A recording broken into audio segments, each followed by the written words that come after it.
Endure and survive, and welcome everybody to another episode of the Lunch Table Podcast. In this episode, we're going to give our review for The Last of Us Episode 2, now streaming on HBO Max. If you guys like this episode, please remember to hit that like button, subscribe, and also check out our other playlists as well. Dylan, man, this is such a great episode, dude, and so faithful, but reinventing certain elements from the game. So I just want to get your thoughts on episode 2. Yeah, I mean, the quality is definitely bumping up. I can definitely tell each episode's going to be crazier than the last one. Episode 2, very suspenseful, visually gruesome, but beautiful at the same time. It's like a weird contrast. And as our good friend Alfonso Coron says, it's very scary. Yeah.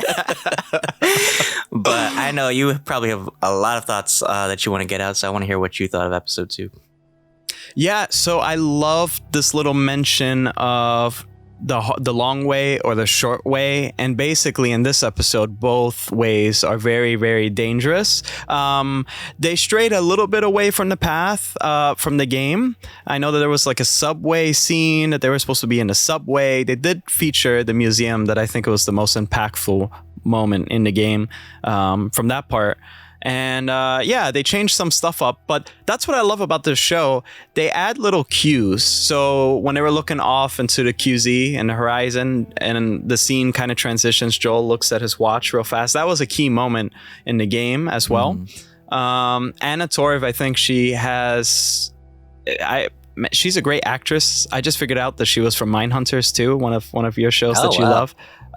So she acted brilliantly here, and I think Ellie is actually warming up to me. Bella Ramsey's portrayal seems pretty accurate so far. But let me get your takes though. Yeah, I agree. I think Bella Ramsey's definitely coming out of character a little bit, and we can kind of like see like her chemistry with Joel a little bit. They kind of had like a little bit of bonding in this episode. I'm sure it'll continue to grow as the season progresses. Unfortunately, Tess did not make it in this episode, as we'll discuss later. But yeah, the whole episode, I mean, I haven't played the games, as I've already said, but it really felt like you were like immersed in it, and there were certain scenes where like the tension just felt like so real, and like it feels like you're actually like on this journey with them, and you kind of like hold your breath because you don't want to be the guy that like farts or like sneezes. Stupid. And one of the clickers like hears you.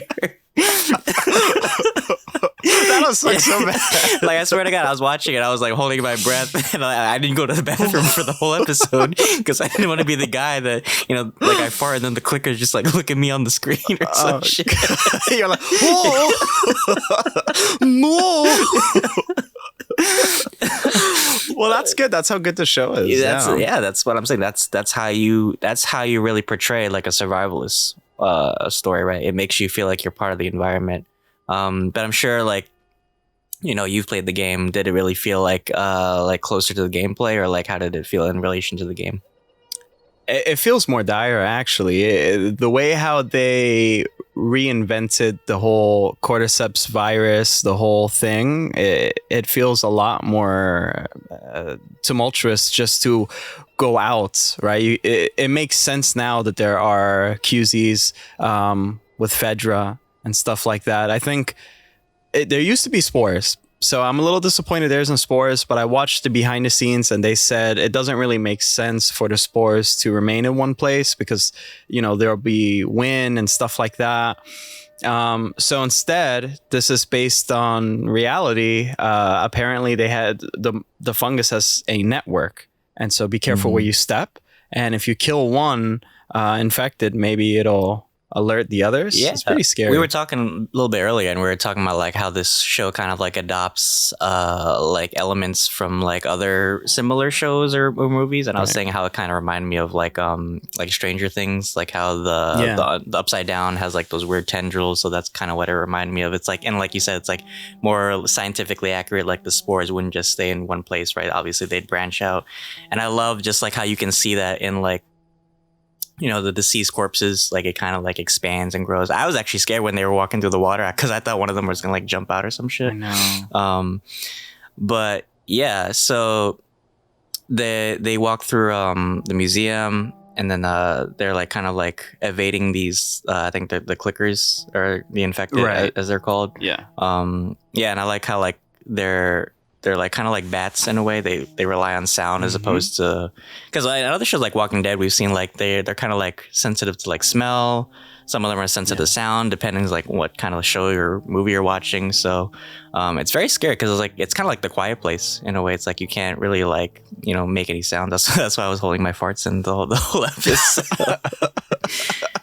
But I want to get your thoughts on like the last scene where Tess actually reveals she's been hiding this secret. So I want to get your thoughts on that. Yeah, they played it very different because what happens is the same thing when they make it to the QZ. There's no fireflies there. They're all dead, basically. And I like how they, in the game, it was really the most scary part was people. Here, I like that we haven't seen how scary people are just yet. So I can't wait to get there. But as for the infected, I feel very claustrophobic at the moment because you can't walk and you can't make noise. So she reveals that she's infected. There was a lot of lines said too in the game. It matched the show completely. It was beautiful, or vice versa. And Ellie's the one who notices that Tess is infected. And I like how they also made Joel. There's like this romance between Tess and Joel. It's like as if they kind of need each other. They feed off of each other's energy too. Like Joel's more of the bodyguard. Tess is like the brains. So now Joel has to be everything later on with Ellie. So that's going to present quite a challenge for him. I think I was more emotionally attached to the fact that she was bit, and I felt really bad for Joel losing another person. And I also like how they set up that there was an infected still alive and he shoots it in the head, and basically the hand touched this tendril thing from the fungus, and then all of a sudden it alerted that giant horde that we've seen early on in the episode. So they had to run away from that early. And in the game, it was, okay, Tessica sacrifice herself, she'll keep the army busy, and they'll leave, right? And then they'll go down a subway and stuff like that and escape. And then we move on to Bill. But here, man, it kind of reminded me of 28 days later, or 28 weeks later when they were coming and running. It was so scary. And I think it was really nasty. What are your thoughts on that non-consensual kiss that happened? Oh man, that infected. He was trying to shoot his shot. I mean, yeah. I hope he asked for consent first, but shit. Right. That was pretty freaking nasty. But yeah, that was an emotional roller coaster from start to finish. Yeah. Her getting bit actually kind of reminded me of Andrea from Walking Dead when she killed that one guy that was working for the governor, and she actually revealed that she was That's bit. True. And the irony was like the beginning of this episode, which is a great cold opening, by the way. It was this whole flashback in Indonesia where we see one of the scientists told the military that there's no vaccination, there's no cure, just bomb everything, right? Just kill everything within the radius. So Tess, like a badass, goes out and she actually, risks her neck for Joel and Ellie, and she actually destroys all the infected in the area, which I thought was really cool. It was like a full circle right from the episode, from start to finish. And yes, like you said, like Joel now has to take the responsibility now. He's not just the bodyguard anymore. He has to be, the kind of like pull the bootstraps up and take care of Ellie now and see the mission through. And I actually thought it was kind of we were talking a little bit how his character is kind of like a very like cold person. So I mean, it was weird to me that he didn't like say anything to Tess, like when they like before she sacrificed herself. Like he didn't even like hug her or like say anything. But and then he kind of like he didn't even cry. But I guess that also attests like his character, like he's seen so much already from this environment. That just shows like how long he's lived in this world, right? I think that once his daughter died, I think a part of him died, and it's as if he cried for the last time that day. And I think after that, in the game. So from Texas to Boston, that was the journey in that 20 years in the game that Tommy and Joel tried to travel together. And that's where they met up with the Fireflies, and Tommy went on his way. And in the game, Tommy said, "You did a lot of messed up stuff." And he's still traumatized by what Joel had done. And I find it really interesting because if, The Last of Us Part 2 is really... brass tacks a revenge story. And I think I know what they're trying to set up here in this show, because there was some mentions that their knees hurt while walking up the flight of steps. Obviously, if this is obvious that Joel and Ellie have this very like nice bond, as if it was father and daughter. And how I took the hairline fracture that he had, I kind of took it like, eventually I'm going to, that's what it is. Parents pass down certain things to their children. I think he's going to pass down to Ellie through experience and stuff like that. I think he's going to pass down a sort of hate and a sort of scorn for others. And he's getting too old, right, to handle certain situations. He can't crouch. His hand broke so easily. So I think I kind of get the hidden meaning of what they're trying to do. And he didn't cry for Tess. Yeah. In the game, he didn't cry either. But I think they both recognize something deep down. There's this primal instinct inside both of them. There's parenthood, and then there's also for the greater good. And I'm glad that Tess realized the greater good, right? She didn't care about anything. She seemed kind of disconnected, and she says, this isn't my home. I'm not going to go back there, right? So really, she's living in her final moments in that space. Her home is hope, and she would die for that. And so that kind of reminds me of the Fireflies, what they're trying to do too. And I can't wait for everyone to see what actually happens in the season 1 finale, because your mind is going to be blown, and then you're going to feel like there is no safe space. I don't know. Do you have any other thoughts?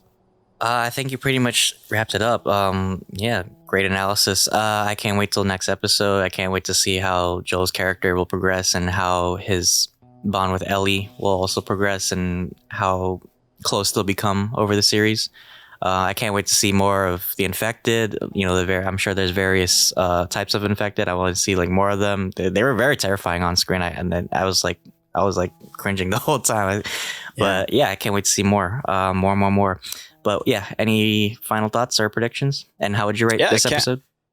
I rated it, for me again, I rated a 10 out of 10, and I can't wait to see Bill and Frank. I think that looks like they changed up a lot of stuff from the preview that I seen, so I can't wait to see their interpretation of it. But yeah, I give this episode a 10 out of 10. How about you? Yeah, easily 10 out of 10 for me. All right. Well, everybody, that is our review for episode 2 of The Last of Us. Again, now streaming on HBO Max. If you made it to the end of this video, please remember to like and share. It'll greatly help out our channel.